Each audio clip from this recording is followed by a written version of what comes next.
பாருங்கள், சிவகாசிலேருந்து லோடு ஏற்றிக்கிட்டு கஷ்டப்பட்டு இப்போ தான் பெங்களூருக்கு போயிட்டுருக்கேன். வரும்போது சரியான ஜுரம், படுத்து தூங்கிட்டேன் மதுரையில் விட்டு.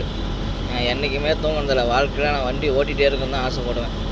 என்னோடய கஷ்டம் இப்படி வந்து அலையிறேன். நல்லா பார்த்துக்கிட்டேன். தீபாவளி கொண்டு போய் என் ஒய்ஃபு வீட்டில் அவங்க அம்மா வீட்டில் விட்டாந்தேன். அதுக்கப்புறம் என்ன பண்ணாங்க தெரில, வரல.